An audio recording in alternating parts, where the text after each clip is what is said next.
How hard should you hit the ball in practice?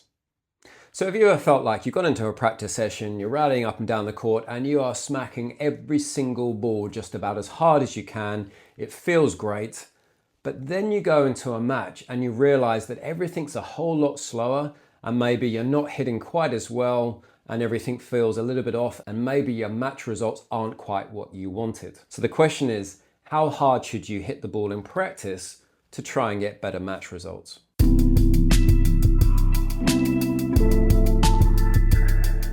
So you do get a lot of players, and I've done this myself, where, let's face it, it's an awful lot of fun to smack the hell out of the ball, particularly when you're in practice and frankly, nothing really matters. Trouble is, you then do get into the match situation and you realize that nobody hits the ball at 100% unless you're Andrei Rublev, and typically we hit the balls a lot less hard in matches. Even I have practiced with people where they smoke every single ball, and I do ask them, do you play like this in a tournament? And they kind of laugh and go, no, nothing like it. And that question comes to my mind and I kind of think, is that the best way to practice then? The trouble then, of course, is if we go back to that famous saying, they're good in practice but not in a match, is that because they don't practice how they play in a match? And there's this real disconnect. They're almost two completely different scenarios that aren't related to one another.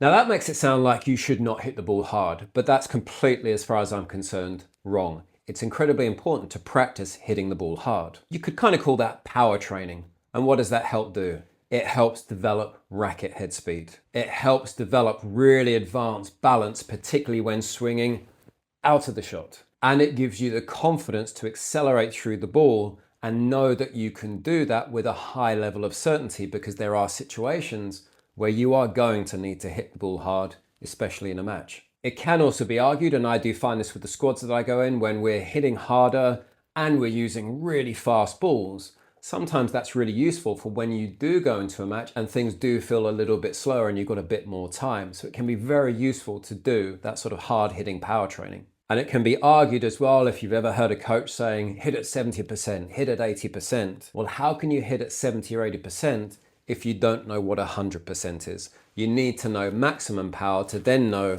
what it means to rein that in a bit. The problem comes though when your only practice is when you're smashing the ball at 100% or probably even harder. If 100% power is your only gear, you're really unlikely to learn effective patterns. You really lose margins, as in margin for error, and you can't rely on consistency in pressure moments. If you're being pushed out wide and you're off balance and reaching and you're trying to hit that thing at 100%, unless you are an amazing player, highly likely you're going to really muck that shot up badly, and that's pretty useless in matches. Now, I've kind of learnt this the hard way, that I do like to hit the ball hard. And that's not because I'm trying to be, wow, look at me, I can hit it hard. I just like it. However, I kind of have learned this the hard way, that over the last few years, I would go into practice sessions with some friends where we'd spend maybe 45 minutes to an hour just cracking the ball backwards and forwards, up and down, doing cross courts. And then we'd say, should we play a set? And all we'd done for an hour or so was smack the ball as hard as we could because it was fun. We then got into a match and we'd start playing, and after a few games, we'd kind of say to each other, we're not hitting anything like we do in practice in the match. Yes, there may be one or two shots that we're leathering, but most of it actually becomes more tactical. Now, the funny thing is, even though I kind of joked on that, it took me quite a while to suddenly turn around and say, I should really actually be practicing how I play in matches. And yes, that includes some power hitting, but it also includes taking pace off, working on angles, working on different spins, and all the other different permutations. If you haven't practiced that and warmed it up, how do you expect to suddenly do it in a match? What that has led to is a lot better control, but also confidence to know when to go for the right shot and when not to. But the fact that I do practice also power hitting means that when that ball sits up and it deserves to be hit hard, I have practiced that as well. So then how could you find the right balance? Well, arguably you could say when you're playing a match, probably 80% of the time, you're going to be playing at 80 or 85%. It's only going to be 10 to 20% of the time that you're going all out for power. And think of a rally. You have your serve, then you +1, maybe a couple of more, and you open up a space. That's when you're going for the big shot. So arguably it could be 1 in 5 is going to be power hitting. So then how could you structure your training sessions? Well, spend 80% of your time hitting at 80%, spend 20% hitting at power. That could be a good strategy for training. Of course, again, there are some exceptions. If you are like Andrei Rublev and you are going to say, actually, you know what, I'm going to hit the thing as hard as I can all the time, then forget all of this. You are already playing in a match as you do in practice. And that must be fun.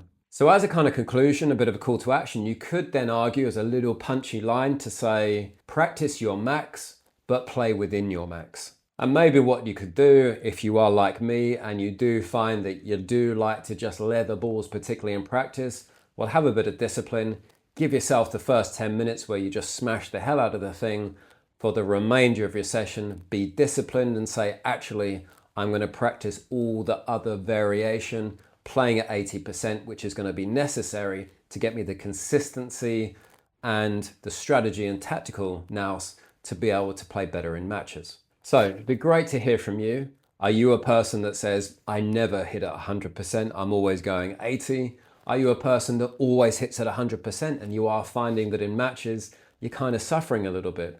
Or have you got the balance just right of power hitting, plus then being able to play within that to say, I've got a perfectly balanced game, and you've got some good tips on how to do that? Drop your thoughts in the comments.